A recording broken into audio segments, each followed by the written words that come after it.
सबैको चाहना हुन्छ जीवनमा धेरै पैसा कमाऊ अनि आफूले चाहेको इच्छाएको हरेक चीज सपनाहरू पूरा गर्न सकौं। समाजमा अरूको अगाडि शान्त तरिकाले जीवन जिउन सकौं।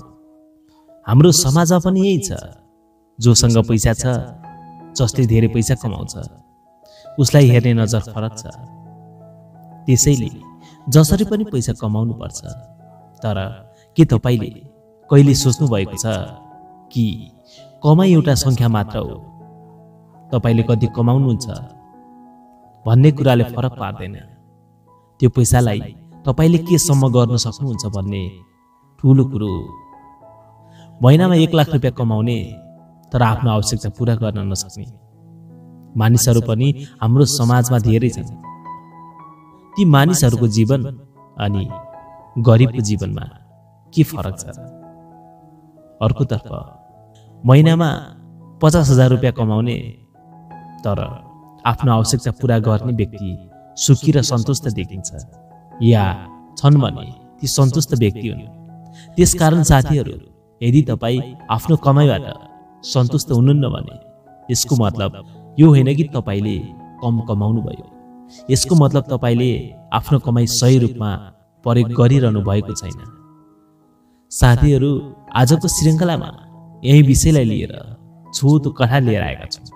आजको यो भिडियो एकदमै लाभदायक हुनेछ, त्यसैले अन्तिमसम्म सुन्नु होला है त। एक गाउँमा एक किसान थिए। एक किसानका 2 छोरा थिए। जेठो छोरो धेरै मेहनती तर तीमध्ये कान्छो छोरो अल्छी थिए। जेठो छोरोले सधैँ आफ्नो बुबालाई मद्दत गर्थे, जबकि कान्छो छोरालाई उसको बाबुले के गर्दैछ कुनै मतलब नै हुँदैन थियो। बस उसलाई चाहिएको बेला पैसा माग्थे, उसको बुबाले केही नबोली पैसा दिनुहुन्थ्यो। त्यसैले पनि कान्छो छोरो अलि अल्छी थिए। समय बित्दै गयो। एक दिन किसानको मृत्यु भयो।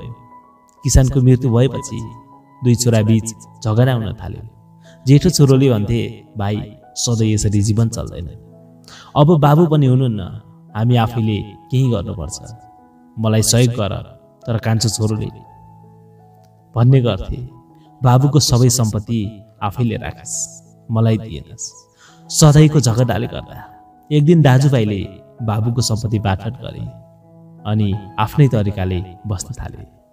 जेठो छोराले आफ्नो भागको पैसाले अरू जग्गा जमिन किने र त्यही जमिनमा अन्नबाली लगाउन थाले। एक्लै भए भनेर एक साधारण केटीसँग विवाह पनि गरे। अब उनीहरू 2 जना भएर दिनौं मेहनत गरे, आफ्नो खेतबारी राम्ररी व्यवस्थापन गरे। कान्छो छोराले आफ्नो भागको पैसाले कार किन्यो, घर किन्यो अनि विभिन्न ठाउँहरूमा यात्रा गर्न थाल्यो। उनी दिनौं घुम्ने गर्थे, कहिले कहाँ। केही वर्षपछि जेठो छोराको खेत निकै राम्रो भयो। अन्नबाली बेचे उनले धेरै पैसा कमाए र सुखी जीवन बिताउन थाले। अब उसलाई समाजमा सबैले मान सम्मान दिने गर्थे। कान्छो छोराले आफ्नो भागको सबै पैसा खर्च गरिसकेको थियो र अहिले ऊ गरिब भइसकेको थियो।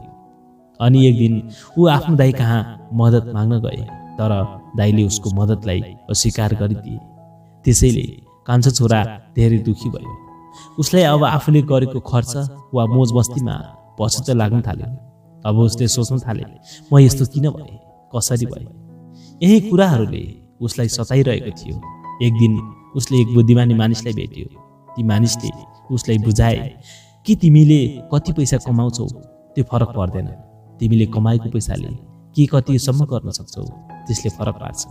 उसले बुद्धिमानी मानिसले भनेको कुरा बुझ्यो र आफ्नो जीवनमा परिवर्तन गर्ने निर्णय गरे।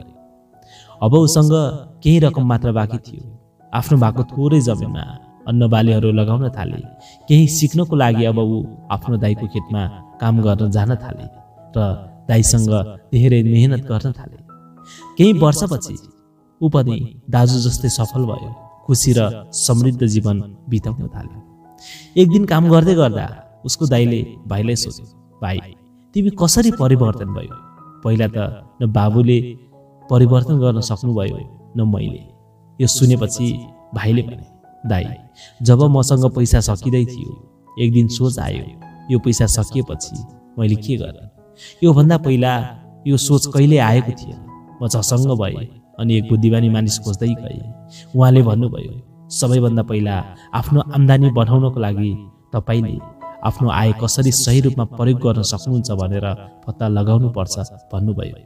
तपाईँले आफ्ना आवश्यकताहरू पहिचान गर्नुपर्छ भन्नुभयो र तिनीहरूलाई पुरा गर्ने योजना बनाउनु पर्छ भन्नुभयो।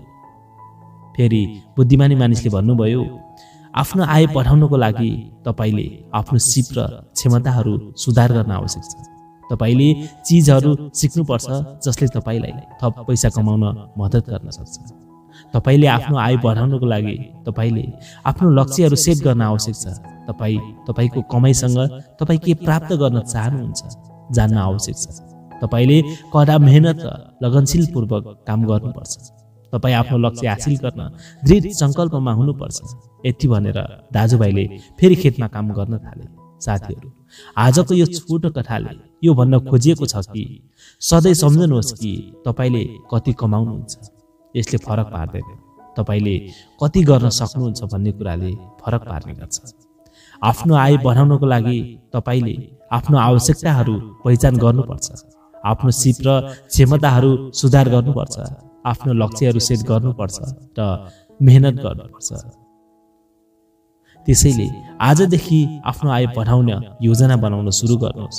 आफ्नो लक्ष्यहरू सेट गर्नुहोस् र तिनीहरूलाई प्राप्त गर्न कडा मेहनत गर्नुहोस्। आफ्ना आवश्यकताहरू पहिचान गरेर तिनीहरूलाई पुरा गर्ने योजना बनाउनुहोस्। तपाईँका लागि वास्तवमै के महत्त्वपूर्ण छ र तपाईँ आफ्नो आय कसरी खर्च गर्न चाहनुहुन्छ भन्ने कुरा बुझ्नु महत्त्वपूर्ण छ। एकचोटि तपाईँले आफ्ना आवश्यकताहरू बुझेपछि तपाईँले तिनीहरूलाई पुरा गर्ने योजना बनाउन सक्नुहुन्छ। आफ्नो सिप र क्षमताहरू सुधार गर्नुहोस्। यदि तपाईँ आफ्नो कमाइ बढाउन चाहनुहुन्छ भने तपाईँले आफ्नो सिप र क्षमताहरू सुधार गर्न आवश्यक छ। तपाईँले यो शिक्षा, प्रशिक्षण वा अनुभव मार्फत गर्न सक्नुहुन्छ। आफ्नो लक्ष्य सेट गर्नुहोस्। तपाईँ आफ्नो कमाइ बढाउन के हासिल गर्न चाहनुहुन्छ। एकचोटि तपाईँले आफ्नो लक्ष्यहरू निर्धारण गरेपछि तपाईँ तिनीहरूलाई प्राप्त गर्ने योजना बनाउन सक्नुहुन्छ। मेहनत र समर्पणका साथ काम गर्नुहोस्। सफलताको लागि कडा परिश्रम र समर्पण आवश्यक छ। यदि तपाईँ आफ्नो कमाइ बढाउन चाहनुहुन्छ भने तपाईँले कडा परिश्रम र आफ्नो लक्ष्यहरूमा ध्यान केन्द्रित गर्नुपर्छ। आफ्नो करियर अगाडि बढाउनुहोस्। तपाईँ नयाँ जागिर खोजेर आफ्नो हालको जागिरमा पदोन्नति प्राप्त गरेर वा आफ्नो व्यवसाय सुरु गरेर आफ्नो करियरमा अगाडि बढ्न सक्नुहुन्छ। आफ्नो पैसा बुद्धिमानीपूर्वक लगानी गर्नुहोस्। आफ्नो पैसा बुद्धिमानीपूर्वक लगानी गरेर तपाईँले तिनीहरूलाई बढ्न र आफ्नो आय बढाउन मद्दत गर्न सक्नुहुन्छ।